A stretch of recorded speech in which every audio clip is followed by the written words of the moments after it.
He spent 6 years building walls around the woman he loved, and she never knew a single brick existed. Every safe street, every stranger who walked away, every near miss that somehow missed, all of it was him. Kang Min-jae, the most feared Korean crime boss in the American underground, loved his wife in the only language he knew, silence and control. But the night she placed her wedding ring in his palm and whispered, "I hope she loves you more than I did," the empire he built to protect her began to collapse from the inside. If you're watching this for the first time, welcome. Hit that like button and drop your city or country in the comments below. I want to see exactly how far this story has traveled. Subscribe and follow along, because what happens next will stay with you long after the screen goes dark. 조심해야만 지. The city never fully slept. Not in the part of Chicago where the lights stayed on past midnight, not because people were celebrating, but because darkness had a way of making the wrong things happen. Kang Min-jae understood that better than anyone. He had spent the better part of 2 decades making sure that certain things happened in the dark, and certain other things, the things that mattered, did not. He was standing at the floor-to-ceiling window of his 43rd floor office when his phone buzzed. He didn't look at it immediately. He was watching a black sedan idle on the street below, engine running, no one getting in or out. It had been there for 11 minutes. He counted. He always counted. Do Hyun. His voice was flat, conversational almost. Lee Do-hyun appeared from the doorway without a sound, the way he always did. A tall, lean Korean man in his mid-30s with a scar that ran from his left ear to the corner of his jaw, courtesy of a disagreement in Busan 7 years prior. He was Min-jae's right hand, his shadow, the only man in the organization who spoke to him like a human being rather than a weapon. "The sedan's been there since 11:42, Do-hyun said. "Plates are clean, too clean." "Send Choi." "Already did." Min-jae finally looked at his phone. A text from a number he didn't recognize, 3 words in Korean that translated roughly as, "We know her name." He set the phone face down on the glass desk. His jaw didn't move. His hand stayed still. 11 years of discipline had made his body into something close to stone when it needed to be. But beneath the surface, something old and animal pulled tight in his chest. Her. There was only one her. There had only ever been one. Amara Brooks Kang was asleep 14 miles north in the house he had purchased under a shell company 3 years into their marriage. He had done it quietly, the way he did everything. The neighborhood was chosen for its street layout. 3 points of entry, good sightlines.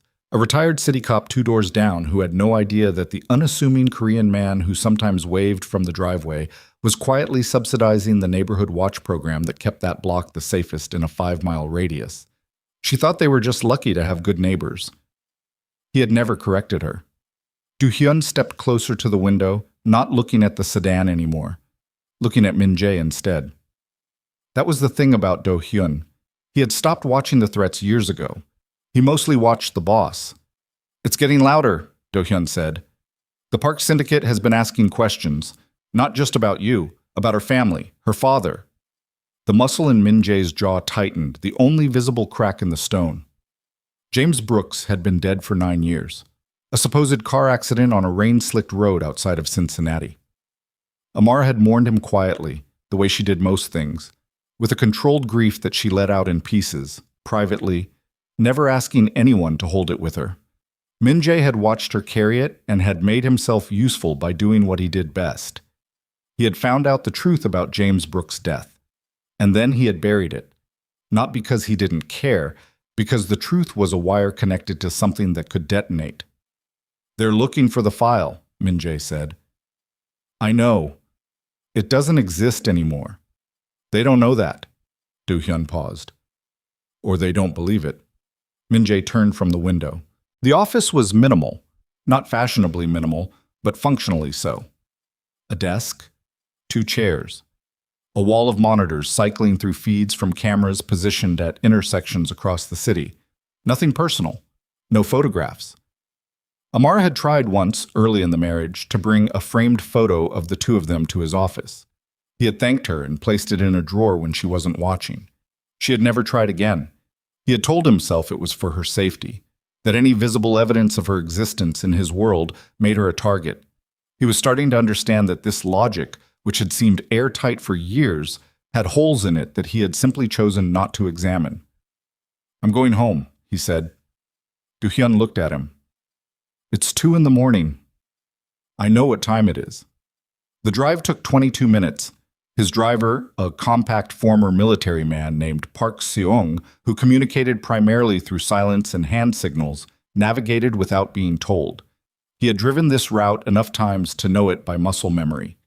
Min-jae sat in the back and watched the city slide past the tinted windows and thought about the text message. We know her name. It meant different things depending on who sent it. If it was a low-level provocation, it was meant to rattle him.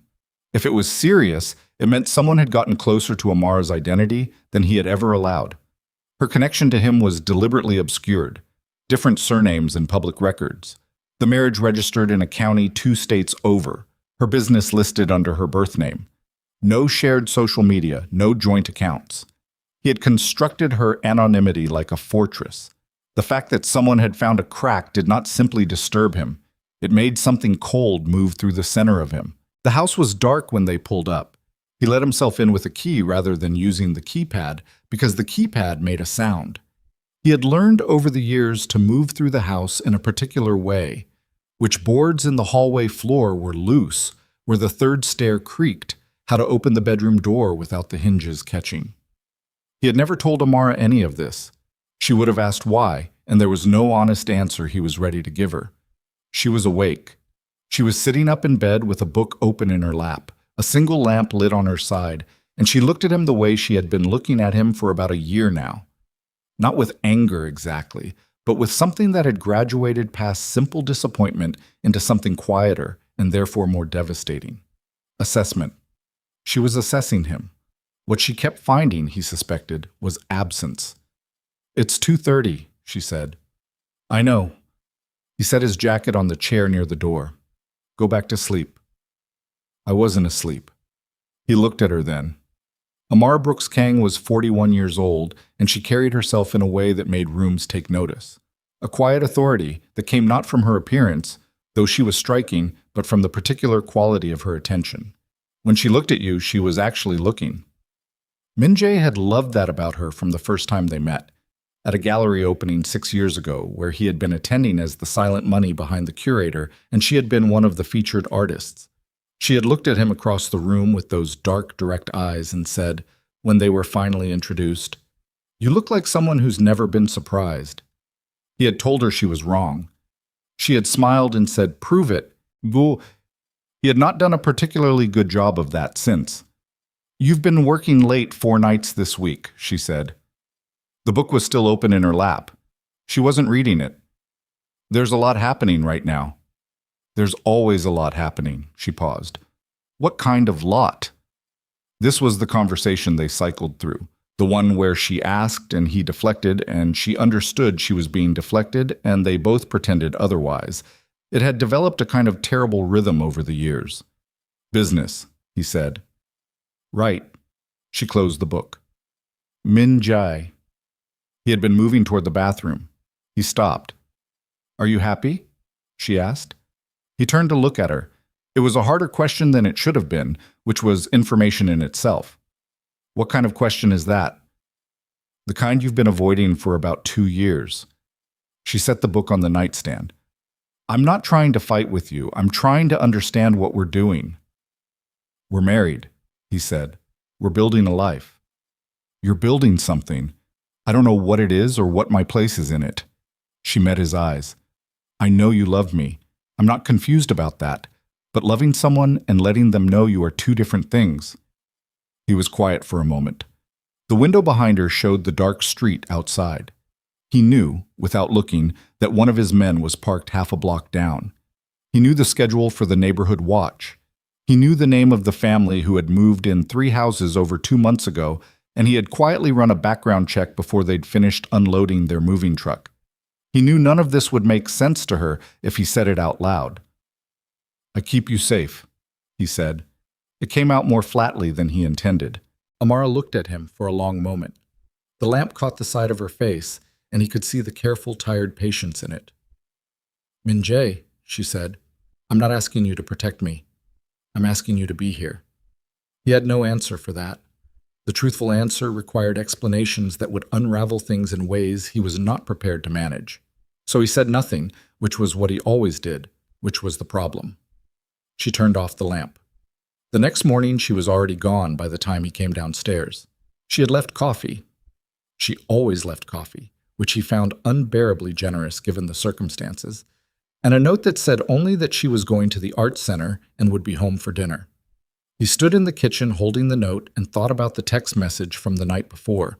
He thought about the Park Syndicate and their questions about James Brooks. He thought about Ethan Carter, the journalist who had gone underground 6 years ago with a payment from Min-jae that was either a lifeline or a bribe, depending on how you chose to look at it. He thought about all the ways the walls he had built were beginning to feel less like protection and more like a very large, very elaborate lie. At 9:15, his phone rang. It was Choi, the man he had sent to check the sedan. The car was clean, Choi said, but we found a tracker on the rear passenger wheel well of the Escalade.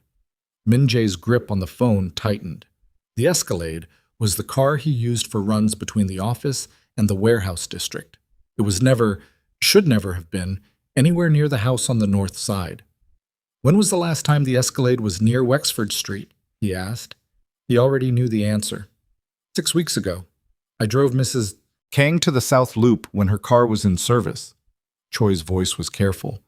I didn't think... I know you didn't. Min-jae made himself breathe out slowly. Pull the Escalade. I want every inch swept, and I want the route between the art center and the house mapped again. Every camera within 4 blocks. Boss, Choi said, and the pause after it was uncomfortable, if they've been following the Escalade for 6 weeks, they have a picture of her. Min-jae said it before Choi did, because it was better to say it himself. Yes, I know. He hung up and stood in his kitchen where the coffee was still warm and the morning light was coming in through the windows Amara had chosen because she liked the way the sun came through them at this angle. She had spent 3 weeks deciding on those windows. He had pretended to have an opinion while secretly confirming with his security consultant that the placement would not compromise sightlines from the street. She thought he was being a patient husband. He had been running a tactical assessment. He was beginning to understand what she meant when she said she felt like she lived inside his decisions. He picked up his phone and called Do-hyun. She needs a full detail starting today, he said without preamble. Not loose surveillance, actual coverage, 2 cars minimum. Do-hyun was quiet a beat. She'll notice. I know. And when she asks, I'll handle it. Another beat. Will you? Min-jae set down his coffee cup. He looked out the window at the backyard Amara had planted with a kind of stubborn, cheerful persistence. The bed of black-eyed Susans, the tomato plants she tended every morning, the stone path she had laid herself one weekend with a YouTube tutorial and a level and absolutely no help from him because he had been in a meeting that lasted 11 hours. Just set it up, he said. He arrived at the art center at noon. He had not told her he was coming, which was also a pattern. He showed up to things without warning because surveillance habits died hard, and announcing yourself was the same as being predictable.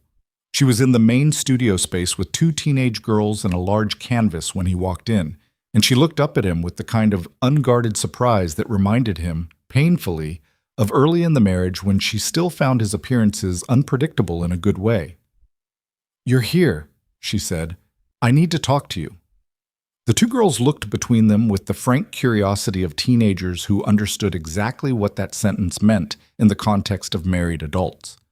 Amara handed one of them a brush and said, Give me a few minutes.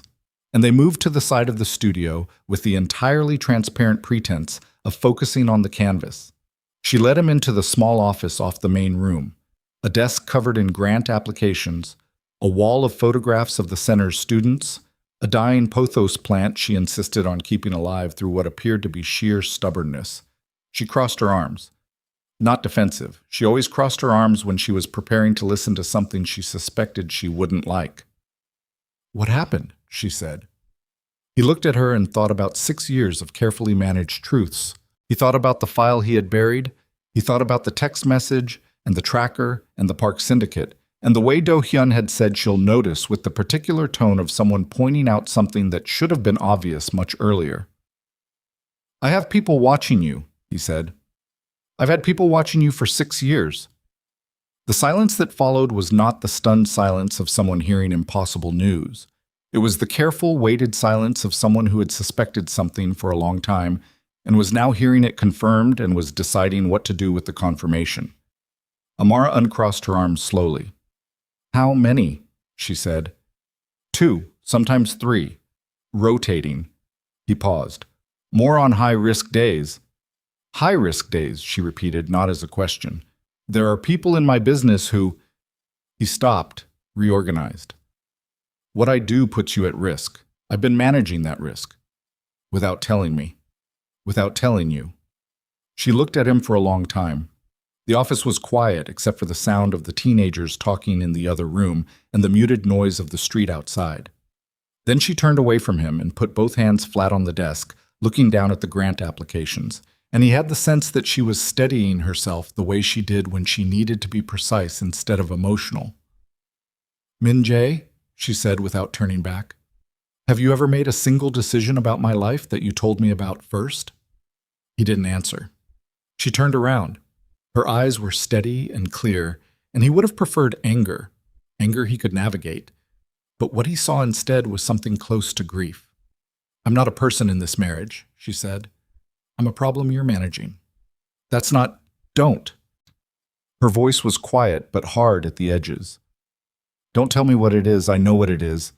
She picked up his hand from where it hung at his side, turned it palm up, and placed her wedding ring in the center of it. He stared at the ring. It was a simple gold band. He had offered her something more elaborate when he proposed, and she had chosen this one instead. She had said at the time that she didn't want to wear something that announced itself. He had thought she was being modest. He understood now that she had been telling him, even then, exactly who she was and what she needed. I hope she loves you more than I did, Amara said. He looked up. There's no one. I know, she said, and her voice had something in it that was worse than accusation. I mean the next version of you, the one who can tell the truth. She looked at him steadily. I really do hope he finds his way to someone. Then she walked out of the office, back to the studio, back to the 2 teenagers and the large canvas and the work she had built with her own money and her own hands in deliberate, careful refusal of everything he had tried to provide for her. He stood in the office alone holding the ring and looking at the dying pothos plant and the photographs of children who trusted this woman to see them clearly, and he understood, with the specific, agonizing clarity of a thing that arrives too late, that he had spent 6 years protecting the body of the woman he loved while systematically dismantling everything else. His phone vibrated. Do Hyun. One line of text. Park Syndicate is moving. Tonight. Do Hyun's text sat on the screen for 3 seconds before Min Jae moved. He closed his hand around Amara's wedding ring, dropped it into his jacket pocket, and walked out of the small office without looking back at the pothos plant or the photographs or any of the careful evidence of a life his wife had built without him. He moved through the studio with his eyes forward.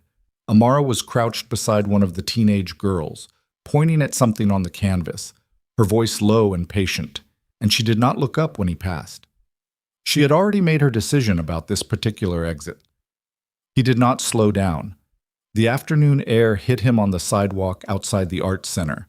Late October, the kind of cold that had teeth in it, the kind that came off Lake Michigan like a reminder that the city did not care about your problems. He pressed Do Hyun's name on the phone before he reached the car. Talk, he said. Park Sung-jin called a sit-down with his full council 2 hours ago. Do Hyun's voice was low, clipped. He was already in motion somewhere. Min Jae could hear traffic, footsteps. My inside contact says they moved their timeline up. Whatever they've been planning, it's not next week anymore. It's tonight. Why tonight? Because of her. Because word got out that she left. A pause. Word travels fast in this world. Boss, they think you're compromised. They think right now is the softest you're going to be. Min Jae got into the back seat. Park Seong pulled away from the curb without being told. Min Jae kept his voice even and deliberate, the way he kept everything, but his right hand was closed tight enough that the ring pressed into his palm through the fabric of his pocket. Where's the detail on her? Kim and Ro are in position. 1 car on Wexford. one on the Arts Center block. Another pause, briefer this time. She came out 3 minutes after you left. She saw the car. Which car? Wexford. Min-jae exhaled through his nose. She's going back to the house. She is. Pull the car off Wexford and put them both on rotation. Mobile coverage, not stationary. She spots them again and she'll... She already called someone, Do-hyun said. We caught it on the building mic. She called a woman named Claire, her friend from the university. She said, and I'm reading this directly. She said, he has people outside my house, Claire. I don't know how long it's been going on. The car moved through a yellow light. Min-jae watched the intersection pass without seeing it. Keep the detail on her, he said. Mobile. And I want Do-hyun. I want eyes inside the building tonight. There are civilians in that building. I know what's in the building. Set it up. He hung up and sat in the silence of the car and thought about Park Sung-jin, who was 53 years old and had been running the eastern corridor of Chicago's Korean underground for the better part of a decade with a methodology that could be summarized as deliberate cruelty applied patiently over time. Sung-jin was not impulsive. He did not move timelines up for theatrical reasons. If he had accelerated whatever he was planning, it was because he had received information that made waiting more dangerous than acting. That information was almost certainly Amara walking out. Min-jae understood, with the particular clarity of a man who had built his entire professional life on reading power dynamics, that he had handed Sung-jin exactly what the man had been waiting for. Not a weak moment, a visible one. The office was controlled chaos when he arrived. Do-hyun had already assembled the core team, 7 men in the main room, monitors cycling through live feeds, a city map on the central table with 3 locations marked in red. Min-jae walked in and the room tightened. That was the thing about walking into a room when you were Kang Min-jae. People didn't exactly stand straighter, they just stopped pretending they were relaxed. Do-hyun met him at the door and walked beside him toward the table. 3 probable targets, Do-hyun said quietly. The warehouse on Fulton is the obvious one. They know that's where we run the transfers. The office building on Michigan is secondary. And the third... He stopped. Min-jae looked at the map. The 3rd red mark was on a street in the north side of the city. It was, within 4 blocks, the location of the Arts Center. The silence in the room shifted in a way that was hard to name. Everyone in it had worked for Min-jae long enough to know what that 3rd mark meant, and none of them were going to be the one to say it first. When did your contact confirm the Arts Center? Min-jae said. 40 minutes ago. Do-hyun kept his voice level. It's not confirmed as a target. It's confirmed as a location they've been surveilling. There's a difference. Not much of one. No, Do-hyun admitted. Not much of one. Min-jae stood at the table and looked at the 3 red marks and felt something happen to his breathing that he actively controlled, slowing it down through the kind of practice discipline that had taken years to build and was always, under sufficient pressure, a performance. He had known, in the abstract way that men who deal with dangerous things know dangers are coming, that this moment was a possibility. He had managed his organization specifically to prevent it. He had spent 6 years building walls specifically to prevent it. He looked at the 3rd mark and thought about Amara in the small studio office with her arms crossed, placing his wedding ring in his palm and telling him she hoped the next version of him found his way to someone. He thought about what she did not know, what he had kept from her, not just about his work, but about her own history, about her father, about a journalist who had gone underground 6 years ago with $50,000 of Min-jae's money and a new name. He thought about what would happen when those 2 things collided. Not if. When. Where is Ethan Carter? He said. The room went very quiet. Most of the men in it did not know that name. Do-hyun did. Do-hyun was the only one who did. Still in Tucson, Do-hyun said after a moment. Last check-in was 4 months ago. Has he been making noise? Not that I know of, but... Do-hyun glanced at the other men in the room, a small, deliberate look. Min-jae understood it and turned to the room. Choi, pull together everything we have on the Fulton transfer schedule. I want alternatives by 7. Everyone else, positions. The room moved. Efficiently, Without discussion, the way a well-run operation moved when the man running it gave directions without visible uncertainty. Min Jae waited until only he and Do Hyun remained at the table. "But," he said. Do Hyun put both hands on the edge of the table and looked at the map. The Park Syndicate has been in contact with a media outfit. Small, digital, the kind that publishes things that mainstream places won't.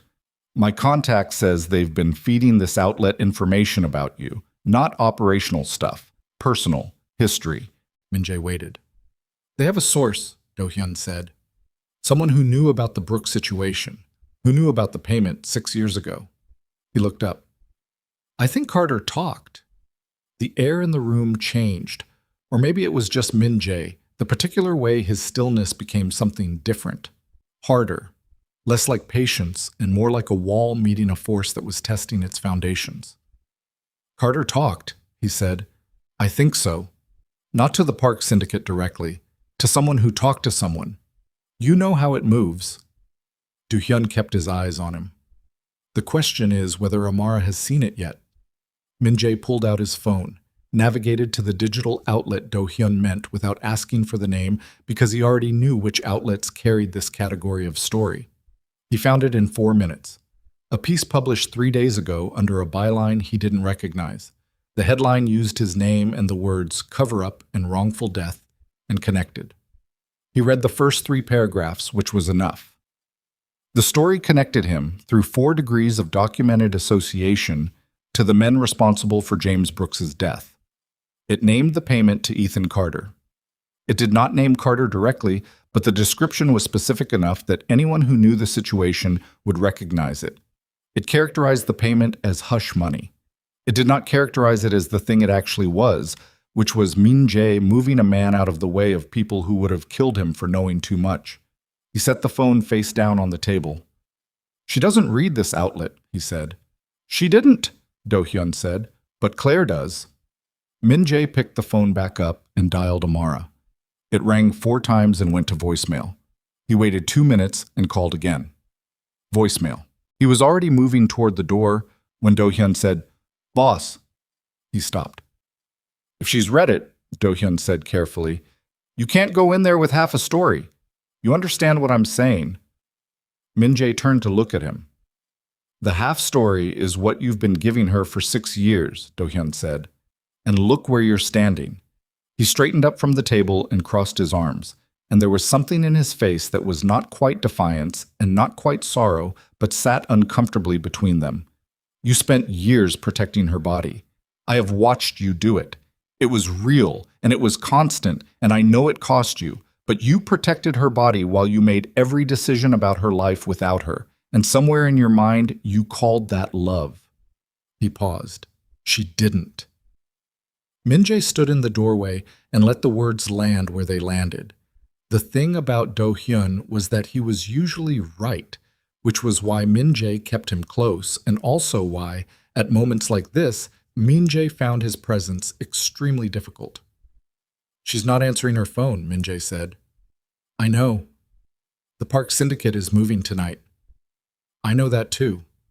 Do Hyun held his gaze. "So what are you going to do? Give her another half-truth and hope it holds?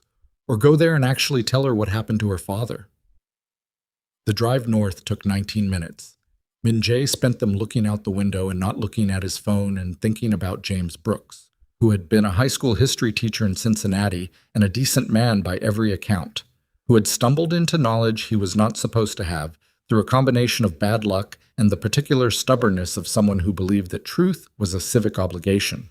He had been snooping around the edges of a money laundering operation that connected through a chain of LLCs and shell companies to the early infrastructure of what would eventually become the Kang Syndicate, not Min Jae himself.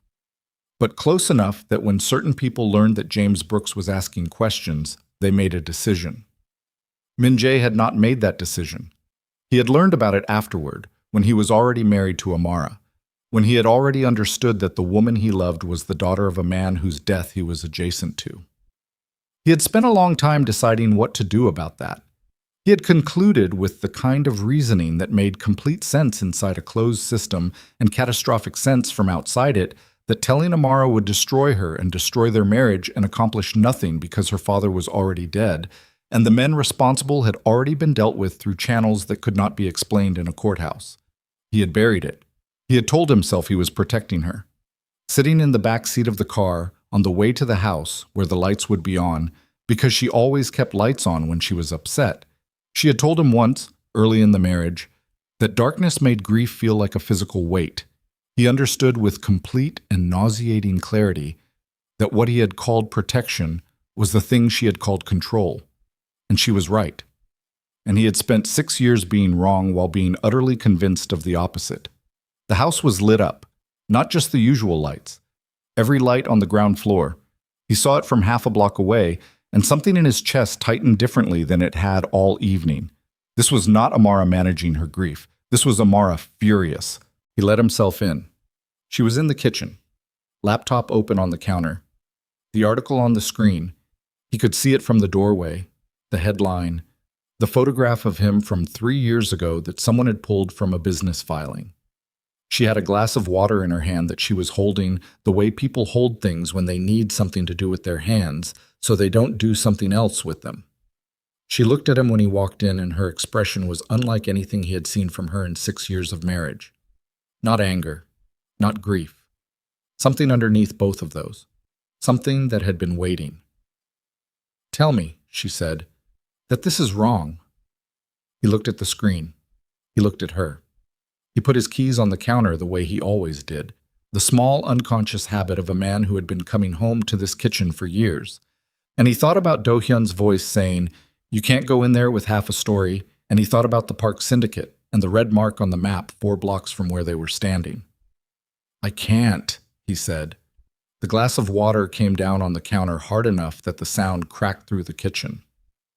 "How long?" she said. "Since before we were married." She turned away from him. She put both hands on the counter and looked at the window over the sink, and he watched her back. The set of her shoulders, the way her breathing was controlled and precise and costing her. "You knew something about my father's death," she said. Not a question. "Yes." "And you married me anyway." "Yes." "And you never—" She stopped, recalibrated.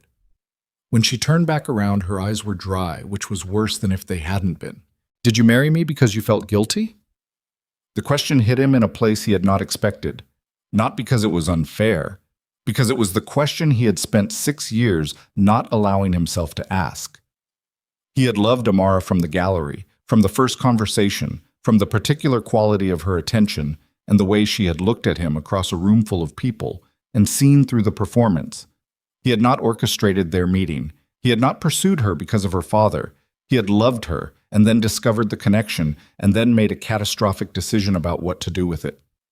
"No," he said. "I don't know if I believe you." "I know." "You knew who killed my father." Her voice was quieter now, which was more dangerous. "You had information that I have been living without for 9 years. You sat across from me at dinner tables and slept in the same bed and looked me in the eye." She stopped again. "Was any of it real?" "All of it," he said.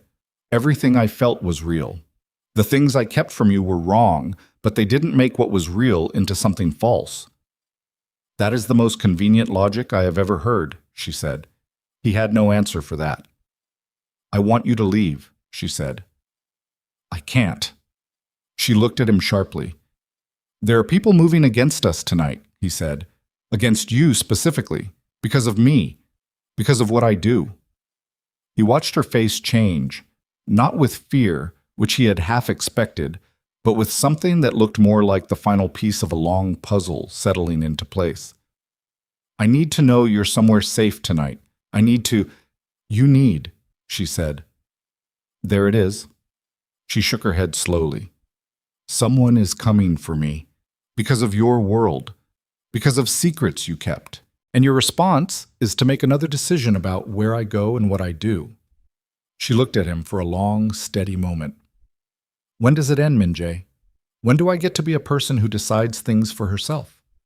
He stood in her kitchen holding nothing, and the ring was still in his pocket, and outside the city was doing what it always did, And somewhere across town, Park Sung-jin was giving instructions to men who knew Amara's face now, who had known it for 6 weeks, who had gotten close enough to put a tracker on a car that had once been parked 3 blocks from this house. His phone rang. Do-hyun! He looked at the screen and then at Amara, and she read his face with the accuracy of a woman who had spent 6 years learning to interpret what he wouldn't say. Answer it, she said flatly. He answered it. Carter surfaced, Do-hyun said. His voice was stripped of everything except information, which meant it was bad. He's in Chicago. He's been here for 2 weeks. And boss, he came to find her. Min-jae looked at Amara across the bright kitchen, the laptop open behind her with the article on the screen, the glass of water she had put down hard enough to leave a ring on the counter, and understood that the wall he had built around her life for 6 years had not kept the danger out. It had simply kept her from seeing it coming. Min-jae kept the phone against his ear and did not look away from Amara. Where is he now? He said. Hotel on the north side, the Meridian on Clark. He checked in under a different name, but the ID is a bad fake. Our guy at the front desk flagged it inside 20 minutes. Do-hyun's voice had the particular compression of someone relaying information they know is going to cause damage. He's been here 2 weeks, boss. He's been watching the arts center. He has photographs. Of her. Of both of you. Of the house. Of the men on the detail. A pause. He's been building something. A story or a file or both. I don't know yet. Is he working with Sung-jin? I don't think so. I think he's working alone. But if Sung-jin's people find him first, they'll take what he has and use it. Min-jae finished the sentence because completing Do-hyun's thoughts had become a reflex over 12 years of working together. I need 30 minutes. You have less than that. He hung up and looked at Amara, who had been watching his face the entire time with the focused, still attention of someone who had gotten very good at reading half a conversation and understanding the whole of it. Who is Ethan Carter? She said. The name came out of her mouth and landed in the kitchen the way a stone lands in still water. The impact small, the ripple expanding outward in every direction. Min-jae registered the particular quality of how she said it, not discovering, not guessing, knowing. Where did you hear that name? He said. The article. She turned and tapped the laptop screen. It's in the 4th paragraph. It doesn't use his name, but it describes a journalist who was investigating my father's death 6 years ago. A journalist who disappeared. She turned back. I know who that is. Ethan Carter was at my father's funeral. He came up to me afterward and said he was looking into some financial irregularities connected to the company my father was auditing. He gave me his card. 2 weeks later, I tried to call him, and the number was disconnected. She crossed her arms. I assumed he moved on to another story. Min-jae stood in the kitchen and thought about 6 years of a particular silence and what it had cost and what it was about to cost further. He didn't move on, Min-jae said. I know that now. Her voice was carefully level. The article says someone paid him to disappear. It says that someone is connected to the organization responsible for my father's death. She held his gaze. Tell me that wasn't you. There were several versions of this moment that Min-jae had imagined over the years, in the way that people who carry secrets imagine their exposure, partially, uncomfortably, in fragments that they don't allow themselves to complete. In most of those versions, he had more time, more control over the variables, more ability to shape the context before the revelation. He had none of those things standing in Amara's kitchen at 9:40 on a Tuesday night with the Park Syndicate moving across the city and Ethan Carter in a hotel 8 blocks north. I paid him, Min-jae said. $50,000. I gave him a new identity document and put him on a bus to Arizona. The silence lasted 4 seconds. He counted. Why? She said. Because the men who wanted your father's investigation buried had found out about Carter. They were going to kill him. He kept his voice even, factual. I intervened. You intervened. She repeated the word the way you repeat a word when its meaning has temporarily left the language. You intervened. You paid a man to disappear from my life, from an investigation into my father's murder, and you called it an intervention. He would be dead. Maybe. She uncrossed her arms and they dropped to her sides, which was somehow worse. The looseness of it, the way it looked like something releasing. Or maybe he would have found a way to survive and to finish what he was doing and to give me the truth about my father 9 years ago instead of... She stopped. She pressed the back of her hand against her mouth for a moment, a quick, controlled gesture, then lowered it.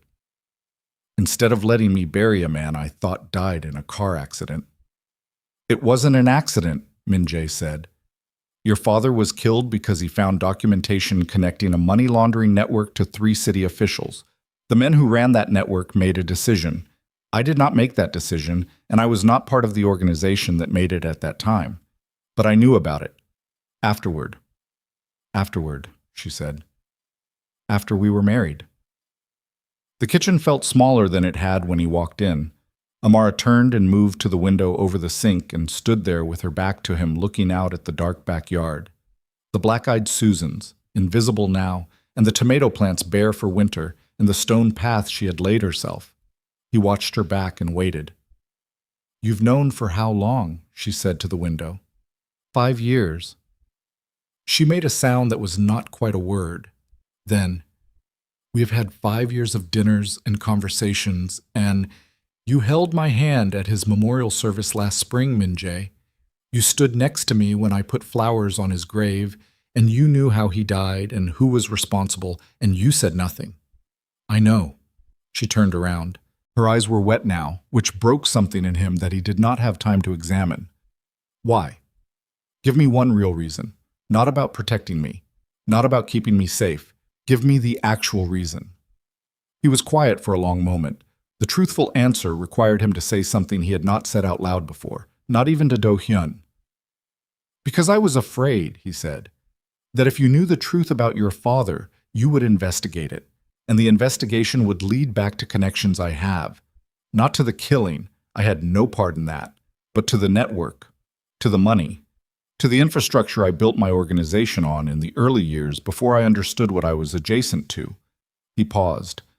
I was afraid you would find out what I was before you had enough of what I'd become to weigh it against. Amara looked at him for a long time. So you protected yourself, she said. He did not deny it. And you told yourself it was for me. I told myself both things, he said. They were both true. I don't know how to separate them anymore. She nodded slowly, the kind of nod that is not agreement but acknowledgement. The recognition that a thing has been said that cannot be unsaid and must now be lived with. Then she picked up her phone from the counter and he thought she was going to call someone, Claire maybe, or a lawyer, or someone who was not him. Instead, she pulled up a photograph and turned the screen to face him. It was a picture of her art center, taken from across the street. In the foreground, slightly out of focus but identifiable, was a man in his late 40s with a gray beard and a dark jacket, standing near a parked car and looking at the building's entrance.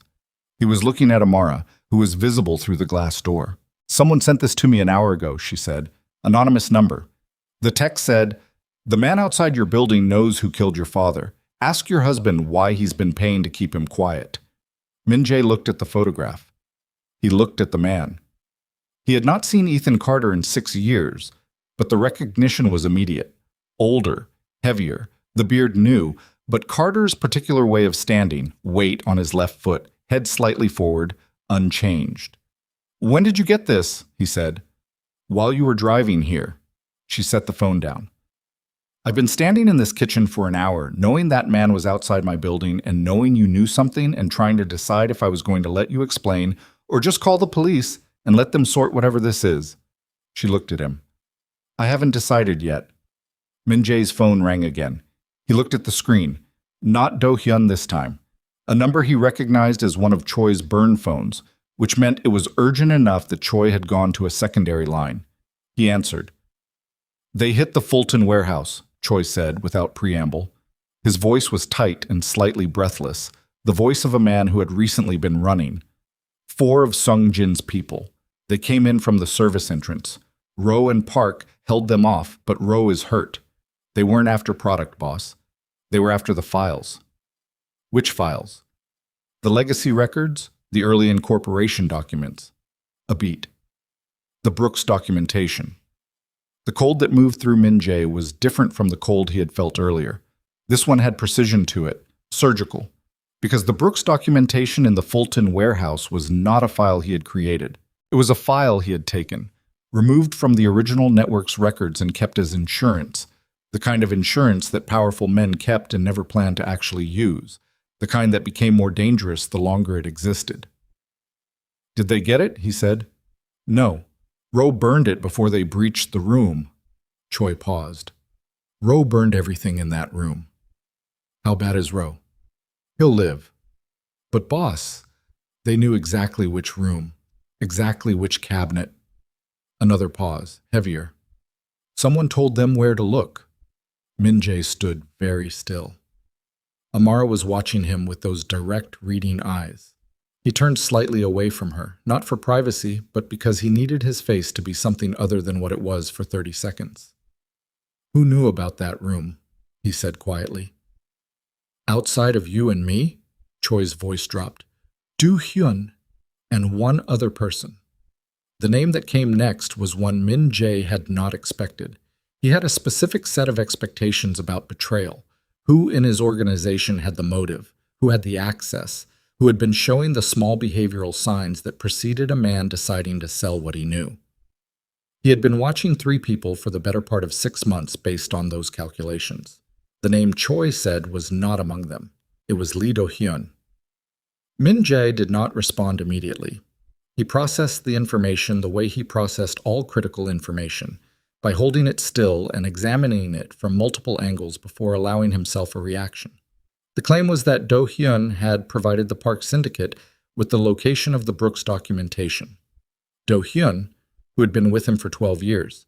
Do-hyun, who had taken the scar on his jaw in a confrontation that had been meant for Min-jae. Do-hyun, who 1 hour ago had been telling him that he had spent 6 years protecting Amara's body while destroying her heart. Source, Min-jae said. Camera footage from a restaurant in Pilsen, 3 days ago. Do-hyun meeting with a man we've confirmed is on Sung-jin's payroll. Choi's voice was careful, reluctant. It's clear footage, boss. It's not a mistake. Min-jae turned the information over once more. Then he said, Where is Do-hyun now? He was en route to the hotel to pick up Carter. You authorized. I know what I authorized. He thought with rapid, cold precision. Do-hyun going to retrieve Carter. Do-hyun who had the location of the warehouse files. Do-hyun who had been telling him all evening to go to Amara and tell her everything. Pull everyone off Do-hyun's position. Don't let him know he's been flagged. And Choi, Carter, get to that hotel before Do-hyun does. He hung up. Amara said, What happened? He turned to face her. She was still standing by the counter, arms at her sides, watching him with that steady assessment that he had loved and taken for granted, and was now encountering like a wall he had built himself, and was now on the wrong side of. Someone in my organization may have been working against me, he said. The same person I sent to retrieve Ethan Carter. She absorbed this. Is Carter in danger? The question surprised him. Not its content, Carter was obviously in danger, but that it was the first question she asked. Not are you in danger, or am I in danger, or any of the reasonable self-interested questions. Ethan Carter, who was a stranger to her in all practical terms, and yet was also the man who had tried to find the truth about her father and had been paid to disappear for 6 years. And her first question was about his safety. It said everything about who Amara Brooks Kang was and everything about what Min-jae had spent 6 years failing to understand about her. Possibly, he said. Then we need to go. Amara Su? Don't. She was already moving, picking up her jacket from the chair near the door, her keys, her phone. You have cars outside. I assume those men work for you. Take me to wherever Carter is, and let me talk to him. She looked at him with a clarity that was almost frightening. He came to find me. He's been watching my building for 2 weeks. He has information about my father. Whatever your people are doing to manage the situation. She stopped and looked at him directly. I am not a situation, and neither is he. Take me there. He could have refused. The version of himself that had operated for 6 years on the principle that controlling Amara's exposure to his world was the same as protecting her would have refused, would have arranged for her to be moved to a safe location while he managed the variables, would have made another unilateral decision about her life and called it love. He looked at her standing at the door with her jacket half on and her keys in her hand and her eyes clear and direct and completely, exhaustingly done with being managed. "Stay behind me when we go in," he said. They moved. The drive to the Meridian took 6 minutes. Park Seung pushed through 2 yellow lights and Min Jae sat in the back next to Amara, who did not touch him and did not look at him, and sat with the contained, forward-facing energy of someone who has made a decision and is now simply executing it. He called Choi twice en route. No answer either time. He called the burn phone. Nothing. The hotel was a mid-range place on Clark, the kind that catered to business travelers and was perpetually slightly too cold in the lobby and smelled of industrial cleaning products and the particular staleness of recycled air. Min Jae went in through the side entrance. The man at the desk was one of his, or had been, and Min Jae caught his eye across the lobby, and the man gave a small shake of his head that meant, "I don't know what's happening. Room 412. Min Jae had the number from the initial report. He took the stairs because elevators were containment, and he did not want to be contained. Amara kept pace with him without being told. She was in good physical condition and moved efficiently, no wasted motion, the kind of woman who was competent in her body without making a performance of it. The 4th-floor hallway was empty, beige carpet, fluorescent light with a faint flicker at the far end.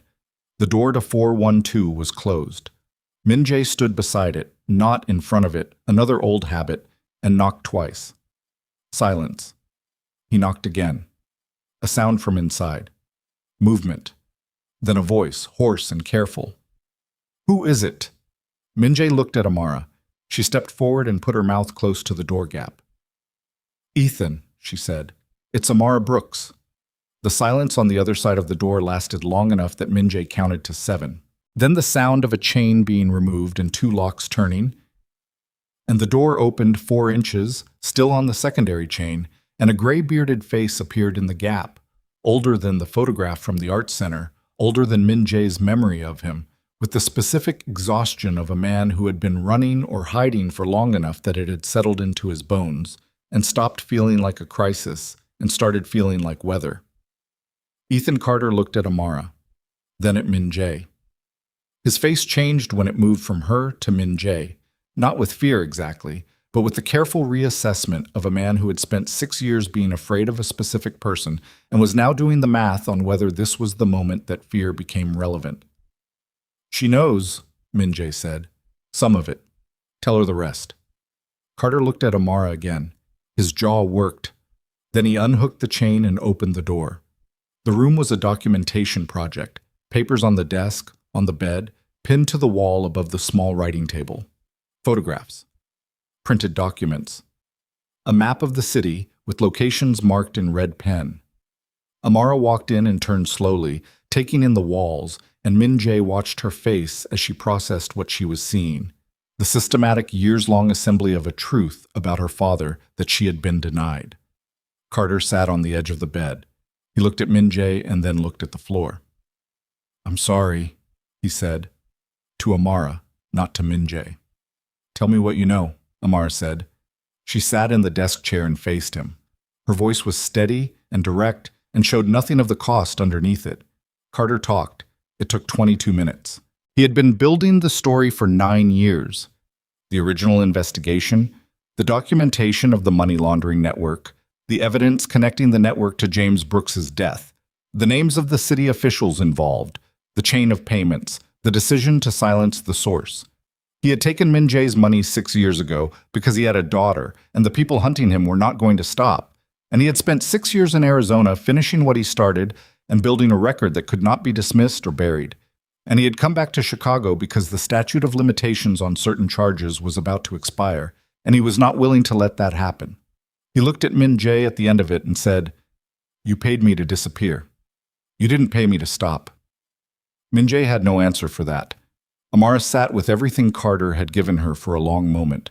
Her hands were in her lap. Her face was very still. Then she looked at Min Jae and said, "The men who killed my father, are they still operating?" He knew the answer. He had known it for 5 years. 2 of them are dead, natural causes. The third is Park Sung-jin. The room absorbed this. The man you told me is moving against us tonight, Amara said. Yes. She looked at him with an expression he had never seen from her before and could not fully name. It had elements of devastation in it, and elements of something that was the opposite of devastation, the specific look of a person who has been handed the last piece of something and can finally see the whole shape. Then the window on the far wall exploded inward. Not glass. The frame blew in, the cheap hotel curtain whipped horizontal, and two men came through the fire escape with the specific, practiced efficiency of people who had done this before and were not thinking about it, just executing. Min-jae was moving before the glass finished falling, crossing the room on instinct, and the first man caught him with a forearm across the chest that drove him back into the wall, hard enough that the framed print above the desk rattled off its hook. He heard Amara's voice say his name, not screaming, the word clipped and sharp, which was worse, and he got his hands on the man's jacket and used the wall behind him to push forward, and the two of them went sideways into the desk, papers scattering, Carter scrambling off the bed toward the bathroom. The second man had a phone out, not a weapon, and was photographing the room, the walls, the documents, Carter's face. And Min-jae understood in the fraction of a second that he had the capacity to process multiple things at once, that this was not an assassination. It was a collection. They were here for the documentation. He threw the first man hard enough that the man's shoulder caught the corner of the wall unit, and he went down, and Min-jae turned to the second man and covered the distance between them in 3 steps, and got his hand on the phone and the man's wrist at the same time. And for a moment they were locked, and then Amara hit the second man across the back of the head with the desk lamp, with the particular decisive force of someone who has committed fully to an action, and the man's grip released and he went sideways.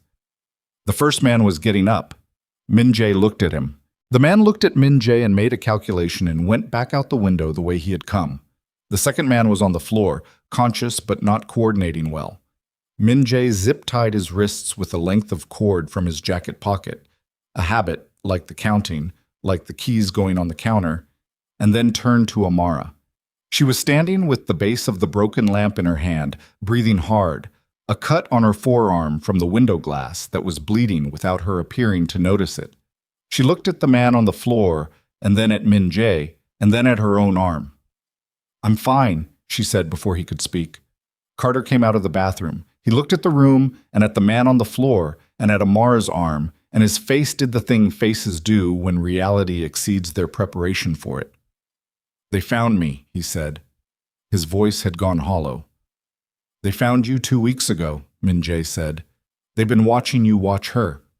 He looked at the man on the floor. This wasn't Sung Jin's primary team. This was a secondary unit, which means his phone rang.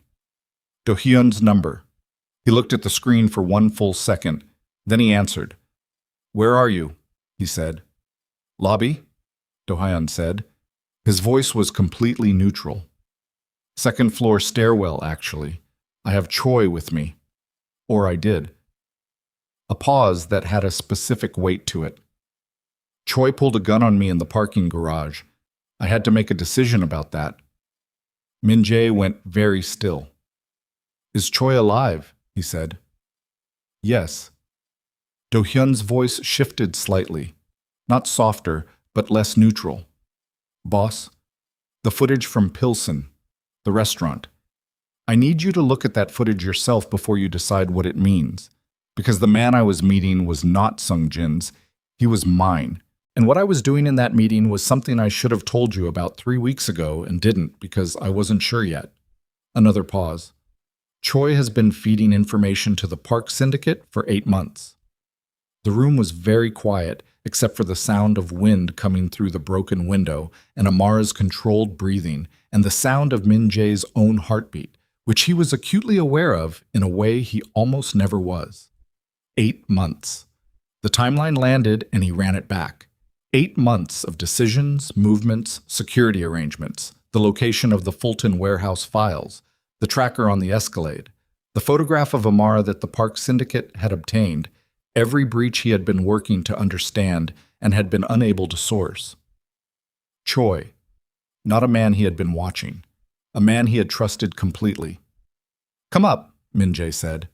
He hung up and looked at Amara, who had been watching him the entire time, and thought about how 6 years of carefully managed walls had led to this hotel room with broken glass on the floor and her blood on her arm and the full weight of every buried truth finally visible in the light. "The man I sent to protect Ethan Carter tonight," he said, "was the man who has been selling information about you to the people who killed your father." Amara looked at him with those clear, exhausted, completely awake eyes, and said the thing that broke what was left of his certainty about who he was and what he had built and what any of it had been worth. "Then we have to end this," she said. "Not you have to end this, we." Min-jae stood in the wreckage of his own making, the broken window, the scattered papers, the man zip-tied on the floor, the woman he loved with glass-cut skin and her father's truth finally in her hands, and understood that the moment he had spent 6 years trying to prevent had arrived not as a catastrophe, but as something he did not have a word for yet, something that felt, underneath all the damage, uncomfortably like the first honest ground he had stood on in years. Do-hyun's footsteps came down the hallway toward the door, and Min-jae turned to face whatever came next without knowing, for the first time in a very long time, what that would be. Do-hyun came through the door with his jacket torn at the shoulder and a bruise already forming along his left cheekbone and the specific quality of stillness that belonged to men who had just done something violent and had not yet decided how to feel about it. He looked at the room, the broken window, the man on the floor, Amara's arm. He took it all in the way he took in everything, methodically, without commentary. And then he looked at Min-jae. "Choi is in the parking garage," he said, "zip-tied to a support column. He'll be there until someone finds him." He reached into his jacket and produced a phone, not his own, a cheap prepaid, and held it out. 8 months of communications, every drop, every location, every payment. I've been building it since February when I first noticed the pattern. Min-jae took the phone. He did not look at it yet. "Why didn't you tell me?" he said. "Because I needed to be certain." Do-hyun's voice was even. "And because you were already carrying too much and I watched you making decisions from the wrong place and I thought—" He stopped, looked at Amara briefly. "I thought if I brought you half a case, you'd move too fast and destroy the evidence before it was complete. You thought I'd burn it. I thought you'd do what you always do, solve the immediate problem and leave the larger one intact." Do-hyun held his gaze. "I was trying to give you something complete for once." The room absorbed this. Amara had sat back down in the desk chair, not because she was tired, but because she was thinking, the particular seated stillness of someone processing multiple systems of information simultaneously. Carter was at the window, not looking out, looking at the floor, his hands wrapped around each other. Min-jae looked at the phone in his hand. He scrolled through 3 screens of communications, dates, amounts, location codes that he recognized as reference points for his own organization's infrastructure, and felt the specific, nauseating clarity of understanding something that had been inside his house for 8 months. Choi, Park Seong's cousin. A man Min-jae had hired 7 years ago based on Do-hyun's recommendation and had trusted completely on that basis. Who had driven Amara to the South Loop 6 weeks ago in the Escalade. Who had known the location of the Fulton warehouse files. Who had known the rotation schedule for the detail on Amara's house. Who had known, therefore, approximately everything. He put the phone in his jacket pocket. "What does Sung-jin have?" he said. "Enough," Do-hyun said. "Not everything. The warehouse files are gone. Ro burned them. But Sung-jin has copies of 2 incorporation documents from the early network. Your signature is on one of them." He paused. "He's planning to use them, not for leverage, for elimination. He's going to send them to the federal task force." "When?" "Tonight, if he doesn't hear from his team in the next—" Do-hyun checked his watch. 40 minutes. Min-jae thought for exactly 3 seconds. Then he turned to Carter. "The documentation on this wall," he said. "How complete is it?" Carter looked up from the floor. "Complete enough to prosecute." Sung-jin specifically. Sung-jin, 2 of his lieutenants, the chain of payment to the men who killed James Brooks, the cover-up, the city official involvement, all of it. Carter's voice had steadied. He was on ground he knew. "I have 9 years of documentation, primary sources, financial records, 2 recorded statements." "From whom?" "People who were there." Carter looked at Amara, then back. Your incorporation documents would be part of the picture. I'm not going to pretend otherwise. But they're a chapter in a larger story, not the headline. Min-jae looked at the wall, the photographs, the documents, the map with its red marks. He thought about what it would mean to walk into a federal building with this. What it would mean for his organization, for his money, for the 11 years of infrastructure he had built. He thought about what it would mean for Amara to watch him do it. He thought about Do-hyun saying you protected her body while you destroyed her heart. He thought about Amara in the kitchen saying we. Do-hyun, he said, call Sung-jin. Do-hyun went very still. Boss? Call him. Tell him his team at the Meridian failed. Tell him I want to meet. If you meet Sung-jin tonight, I know what happens if I meet Sung-jin tonight. He met Do-hyun's eyes. Call him. Do-hyun looked at him for a long moment with an expression that was the closest thing to open concern Min-jae had ever seen on his face. Then he pulled out his phone. Amara stood up. I'm coming. No. Min-jae. Her voice had no negotiating room in it.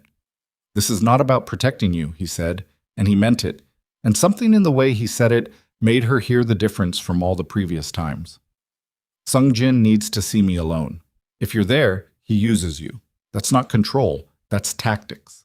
She looked at him, assessed, decided. 1 hour, she said. I'll be here with Carter and this. She gestured at the wall.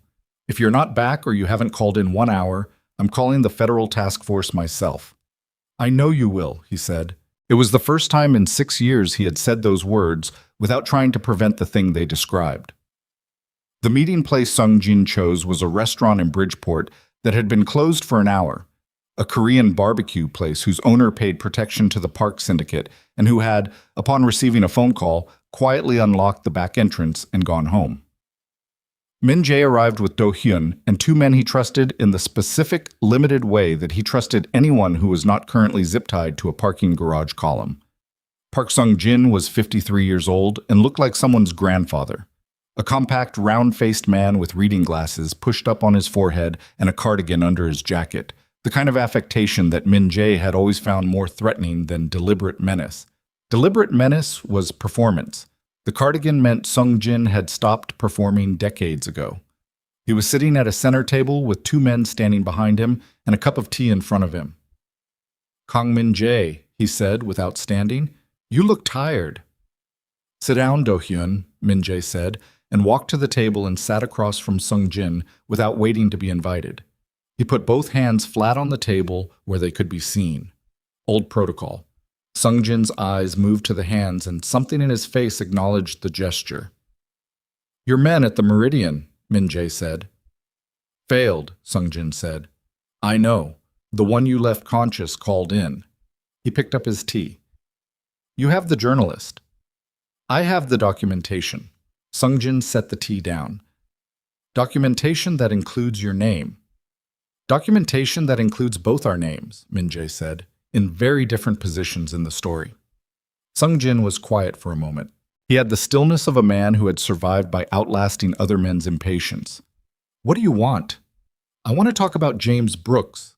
The name landed the way names land when they carry bodies attached to them. Sung-jin's face did not change in any dramatic way.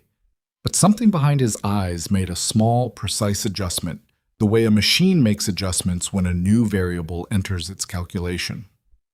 That's 9 years ago, Sung-jin said. It was 9 years ago when it happened, Min-jae said. It stopped being the past about 4 hours ago.